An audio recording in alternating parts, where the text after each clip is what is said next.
여러분 반갑습니다. 다독이는 방카입니다. 네, 우리가 흔히 명문대라고 하는 곳들 있죠. 뭐 서울대 아니면 미국의 뭐 예일대나 하버드대 이런 학교의 재학생들한테 이제 어떤 과목이 혹은 어떤 강의가 가장 인상 깊었냐라는 질문을 하면 의외로 글쓰기 강의가 굉장히 높더라고요. 이게 이제 아무래도 중고등학교 때는 뭔가 글쓰기 관련된 숙제는 있지만 글쓰기라는 자체의 과목은 없잖아요.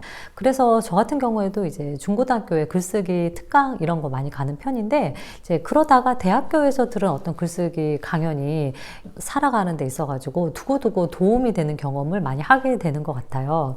그래서 오늘은 이 미국 유명 대학교에서 글쓰기 강연을 어떻게 하는지, 그 글쓰기 강연을 한 사람들이 쓴 글쓰기 책은 어떤 책인지 이제 이런 이야기를 좀 해보려고 하는데요. 먼저 뭐 글쓰기 관련돼서 조금이라도 관심이 있으신 분들은 아마 들어보셨을 것 같습니다. 네, 윌리엄 진서의 글쓰기, 생각쓰기라는 책입니다. 표지가 그냥 진짜 흰색에 네, 글쓰기, 생각쓰기 제목만 이렇게 나와 있어요. 근데 이것만으로도 뭔가 좀 나는 글로써 딱 진검승부를 하겠다. 그런 것들을 보여주는 군더더기 없는 표지가 아닐까 개인적으로는 그런 생각을 했는데 이 윌리엄 진서 같은 경우에는 이제 저널리스트이자 또 편집자로서 활동을 오랫동안 한 사람이고 또 이 논픽션 글쓰기를 워낙 많이 가르쳐서 작가들의 작가로 꼽히는 그런 사람입니다. 그리고 이제 이분이 예일 대학을 나와서 이 모교인 예일 대학에서 또 글쓰기를 가르쳤고 뭐 콜롬비아 대학 언론대학원에서도 강의를 했는데 이 글쓰기 생각쓰기는 또 그 미국의 아마존 글쓰기 분야에서도 아주 오랫동안 네, 베스트셀러였던 그런 작품이라고 합니다. 근데 이 책이 좀 왜 베스트셀러였다는 게 좀 수긍에 가는 게 보통 이제 다른 글쓰기 책들을 보면은 개론서적인 책들이 많거든요. 그러니까 이제 전체적으로 좋은 글이란 이런 글이다 이런 식으로 설명을 많이 하는데 물론 이제 이 책도 서두에는 좋은 글쓰기의 원칙과 또 알아두어야 할 것들에 대한 이야기를 하고 있는데 이제 세 번째 여러 가지 형식 이 부분이 굉장히 좀 인상적이었거든요. 여러 가지 형식을 보면 문학으로서의 논픽션, 인터뷰, 여행기, 회고록 또 과학과 기술 설명하는 글쓰기, 비즈니스, 업무와 관련된 글쓰기, 또 비평, 뭐 유머, 즐거움에 위한 글쓰기까지 있어요. 그래서 유머도 놓치지 않는 그런 책인데 그 여행기가 좀 인상적이었는데 보통 이제 여행하면은 그 여행 장소에 대한 묘사 같은 거를 빼놓을 수가 없잖아요. 근데 이제 이 작가가 좀 강조하는 것은 이 장소를 단순히 스케치하는 것에서 벗어나서 뭔가의 어떤 그 이야기의 질감을 더해야 한다라고 이야기를 하면서 이제 어떤 지금 이제 튀르키예로 바뀌었는데 터키 이스탄불을 여행한 한 작가의 예문을 네, 들고 있어요. 저 좀 이 부분 재밌었는데 예를 들면은 터키에는 두 종류의 사람이 있다. 바로 쟁반을 들고 다니는 사람과 앉아 있는 사람이다. 터키인은 자기 몸의 어느 한 부분도 남기지 않고 앉는다. 얼굴마저도 앉는다. 이 부분 너무 재밌는 거예요. 그래서 저도 이게 뭐야 하고 웃었는데 왜냐하면 실제로 저도 이제 이스탄불을 여행을 했었는데 정말 많은 사람들이 3, 4, 5 앉아가지고 뭐 게임을 하거나 아니면 애플티라고 이제 여기 사람들이 많이 마시는 티가 있는데 그런 티를 많이 마셔요. 그래서 이 작가도 이 예문과 함께 나는 얼굴마저도 앉는다라는 표현이 특히 좋다. 네, 짧은 표현이지만 너무 기발해서 읽는 사람을 놀라게 한다. 이제 이렇게 이야기를 하면서 사실은 근데 이 표현이 정말 이 나라의 사람들이 어떤 사람인지를 이야기해 주잖아요. 그래서 이게 글을 잘 쓰는 게 어떤 나라의 특징을 동시에 장면 묘사를 통해서 보여주는 게 중요하다라는 이야기를 네, 하고 있어요. 그래서 이게 어떤 새로운 생각들을 좀 전달해 줄 수 있는 장면 묘사가 네, 좋은 묘사다라고 하면서 자신이 뽑은 그 미국인이 쓴 여행책 중에 제일 뛰어난 책은 월든이라고 얘기를 하고 있거든요. 그래서 사실 저는 월든을 여행책이라고 생각을 해본 적이 없었는데 그러고 보니까 또 그렇게 생각할 수도 있는 거예요. 왜냐하면은 이 저자의 표현에 의하면 읍내에서 벗어난 거리는 1마일밖에 되지 않는데 이 어떤 장소에 생기를 불어 넣어줬다는 거예요, 이 책이. 그래서 좋은 글은 어떤 장소에 나름의 성격을, 인간의 활동을 부여하는 것이다 라는 이야기를 하고 있고 좀 이 저자가 예문으로 사용하고 있는 글들이 이제 아무래도 영미권 작가이다 보니까 한국에서는 많이 알려지지 않았지만은 거기에서는 또 유명한 어떤 그 저널리스트나 작가들이 많을 거 아니에요. 그래서 좀 그런 참신한 예문들을 보는 재미가 있었고, 그리고 이제 보면은 여행 글쓰기 외에도 비평도 있거든요. 그래서 요즘에 뭐 SNS에 영화나 뭐 책이나 이런 감상 많이 올리시잖아요. 그런 비평을 잘하는 방법에 관해서도 아주 심플하게 이제 첫째, 둘째 이런 식으로 넘버링을 해서 설명을 하고 있는데, 첫째는 평가하는 매체에 애정을 가져야 한다. 이거 너무 당연한 이야기인데 우리가 가끔 간과할 때가 있는 것 같아요. 그래서 첫째는 이제 애정을 가져야 한다. 둘째는 너무 많이 이야기하지 말아야 한다. 우리가 줄거리 굉장히 많이 이야기하잖아요. 특히 그 책 같은 경우에. 저도 이거는 글쓰기 강의할 때 많이 하는 이야기인데, 너무 줄거리를 이야기하기보다는 이제 어떤 나의 감상을 통해서 독자가 그 책이나 아니면 그 영화나 그 연극을 좀 보고 싶도록 만드는 게 이제 좋은 글이라고 할 수 있겠죠.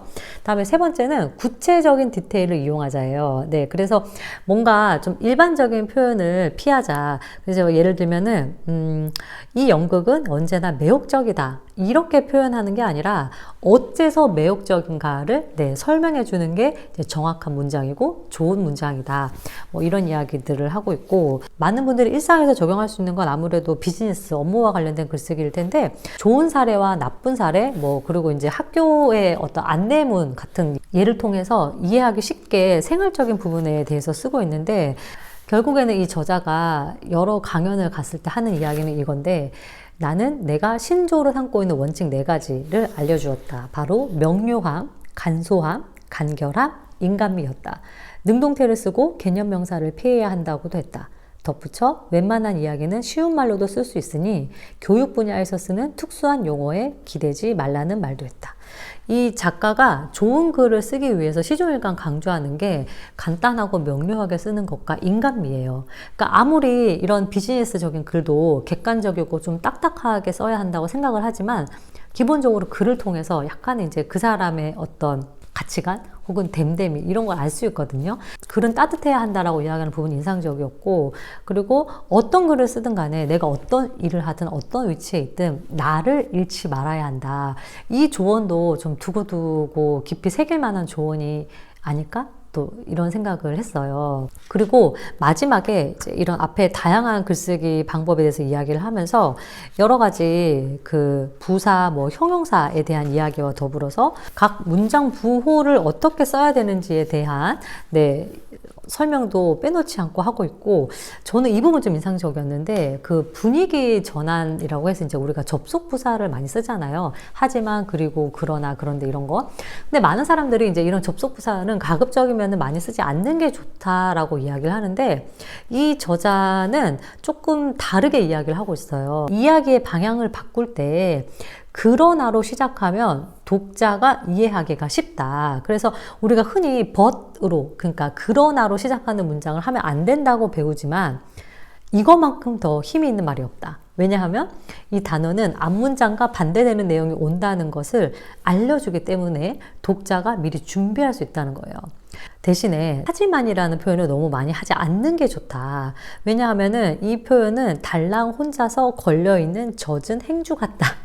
이렇게 표현을 하고 있고, 마지막도 하지만으로는 끝내지 말자.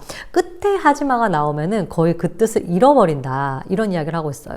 그래서 확실히 그러나 하지만 이런 것들이 앞부분에 나오는 게 이 저자가 이야기를 하는 것처럼 어떤 장면이나 분위기를 전환하는 데는 탁월한 효과를 발휘하는 것 같거든요.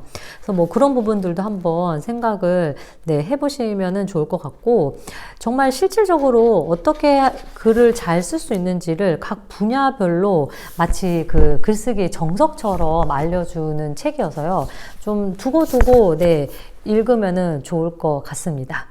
두 번째 책은요, 글쓰기의 감각이라는 책인데, 이 책은 좀 독특한 게요, 글쓰기를 전문으로 하시는 분이라기보다는 하버드 대학교의 심리학과의 존스턴 패밀리 교수예요. 그래서 인지과학자거든요. 근데 이분이 이제 인지과학자로서 그 인간의 마음과 언어를 연구하다 보니까 이제 아무래도 글을 쓰는 일이 많고, 그래서 우리가 이제 어떤 글을 좀 써야지 좋은 글이 될 수 있는지, 그래서 완전하게 글쓰기의 기본서라기보다 이야기보다는 서문에서도 이야기를 하고 있지만 글을 쓸 줄 아는 사람이 어떻게 하면 글을 좀 더 잘 쓰고 싶은지에 대해서 나와 있는 책이에요. 서문에서 이제 감각이라는 내용에 대해서 설명한 부분이 좀 인상적이었는데, 감각이라는 단어는 시각이나 유머 감각처럼 인간의 어떤 정신 능력을 가리키는 뜻으로 쓰이는데, 이 책의 경우에는 잘 씌어진 글을 이해할 줄 아는 능력을 가리키는 셈이다.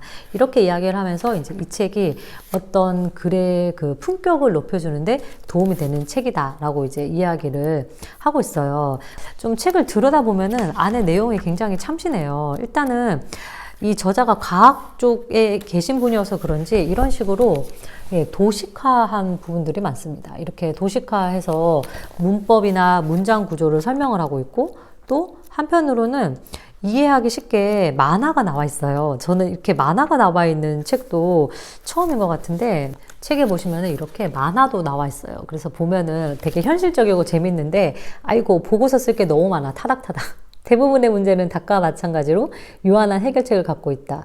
이 해결책의 바탕에는 우리가 일상적으로 씨름하도록 주어진 조건에 해당하는 많은 모호함이 담겨 있다. 타닥타닥, 뭐 몰라, 아직 안 정해서 타닥타닥, 막 이런 식으로 재밌게 적혀 있는데, 그래서 이런 구성이 좀 참신했고, 또 이렇게 좀 도식하거나 아니면 심플하게 정리를 해서 이거를 보는 사람들이 좀 이해하기 쉽도록 썼다는 점이 좀 이 책의 독특한 점이 아닐까라는 생각이 들었고, 사실 이 책에서도 이제 시종일관 이야기를 하는 게 너무 어렵게 쓰지 말아라. 특히 이제 전문가들이 자신들의 연구 관련된 글을 쓸 때 너무 어렵게 쓰는 경향이 있는데, 이 책과 마찬가지로 좀 쉽고 간결하고 단순 명료하게 쓰는 글이 좋은 글이지 어려운 글이 결코 좋은 글은 아니다, 이런 이야기를 하고 있어요. 이제 그러면서 이 훌륭한 저자들에게는 공통된 습관이 있는데, 낯익은 어휘와 추상적 요약보다 참신한 단어와 구체적 이미지를 선호한다.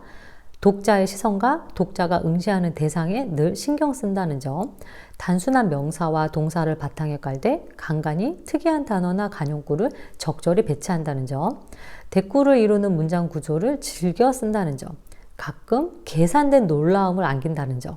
이건 좀 어려운 것 같아요. 네. 그리고 상황을 세세히 알리는 묘사를 보여줌으로써 노골적인 설명문을 늘어놓을 필요를 사전에 없앤다는 점, 뜻과 분위기에 잘 어울리는 율격과 소리를 쓴다는 점. 네, 이렇게 설명을 하고 있어요. 그래서 이런 점만 좀 잘 생각을 하고 써도 네, 좋은 글이 나올 수 있지 않을까라는 생각이 들고, 근데 결국에는 이 책도 그렇고 이 책도 그렇고 두 저자가 이야기하는 거 뭐냐면, 내가 그 글을 쓰는 대상에 대해서 애정을 일단은 가지고 있어야 되고, 그리고 열심히 써야 되고, 이 어떤 인간미를 가지고 열심히 잘 쓴 글은 결국에는 세상을 더 아름답게 만든다. 좋은 글이 우리 세상을 좀 더 낫게 해준다라는 믿음이 이 두 권의 책에 깔려있다라는 생각이 들었어요. 그러니까 이게 뭔가 따뜻한 인간미를 가지고 쓴 글이 이제 독자에게 감동을 불러일으키듯이, 또 그런 글을 쓰려면은 글을 쓰는 사람이 따뜻한 마음을 가지고 있어야 되잖아요. 그러니까 이런 어떤 선순환이 이어진다면 네, 좋은 글이 또 계속 나오고 좋은 세상이 계속 만들어질 수 있지 않을까, 또 그런 좀 교훈적인 네, 생각을 해보면서 오늘은 글쓰기 관련된 책 네, 두 권을 소개해 드렸습니다. 그럼 저는 또 다음 시간에 다독이는 책으로 여러분 찾아뵙도록 할게요. 추스!